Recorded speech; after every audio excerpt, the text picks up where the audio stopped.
નમસ્કાર દોસ્તો, ખેતી પરિવર્તન યુટ્યુબ ચેનલમાં તમારું સ્વાગત છે।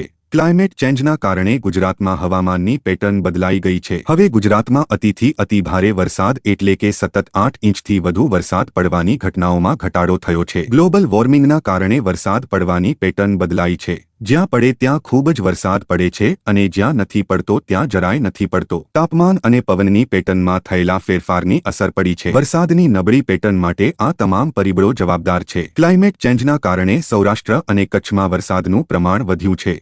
જો આવી સ્થિતિ રહી તો આ વિસ્તારોમાં ક્લાઇમેટ ચેન્જના કારણે ગુજરાતમાં હવામાનની પેટર્ન બદલાઈ ગઈ છે। હવે ગુજરાતમાં અતિથી અતિભારે વરસાદ એટલે કે સતત 8 ઇંચથી વધુ વરસાદ પડવાની ઘટનાઓમાં ઘટાડો થયો છે। ગ્લોબલ વોર્મિંગના કારણે વરસાદ પડવાની પેટર્ન બદલાઈ છે। જ્યાં પડે ત્યાં ખૂબ જ વરસાદ પડે છે અને જ્યાં નથી પડતો ત્યાં જરાય નથી પડતો। તાપમાન અને પવનની પેટર્નમાં થયેલા ફેરફારની અસર પડી છે।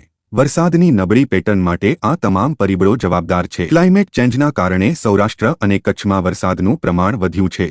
જો આવી સ્થિતિ રહી તો આ વિસ્તારોમાં આગામી સમયમાં પૂર આવવાની શક્યતા વધી જશે। એકસાથે પડતો ભારે વરસાદ ખેતી પાકને નુકસાન પહોંચાડી રહ્યો છે। હવામાન વિભાગની આગાહી મુજબ 18 ઓગસ્ટ સુધી ઉત્તર ગુજરાતમાં હળવાથી મધ્યમ વરસાદની સ્થિતિ યથાવત રહેવાની શક્યતા છે। 19 ઓગસ્ટની બપોર પછી મોટાભાગ વિસ્તારોમાં ઉઘાડ નીકળી શકે છે। છેલ્લા 2 દિવસથી ઉત્તર ગુજરાતમાં હળવો વરસાદી માહોલ જામ્યો છે, જેના કારણે વિવિધ તાલુકાઓમાં હળવો વરસાદ પડી રહ્યો છે। અત્યાર સુધીમાં પાટણમાં 2 મીમી, કડીમાં 9 મીમી, જોટાણામાં 4 મીમી, ઊંઝામાં 3 મીમી અને બહુચરાજીમાં 2 મીમી વરસાદ થયો છે। ઉત્તર ગુજરાતના 24 તાલુકામાં અડધા ઇંચ સુધીનો વરસાદ વરસ્યો છે। હવામાન વિભાગની આગાહી પ્રમાણે આગામી 18 તારીખ સુધી વરસાદી માહોલ યથાવત રહેશે।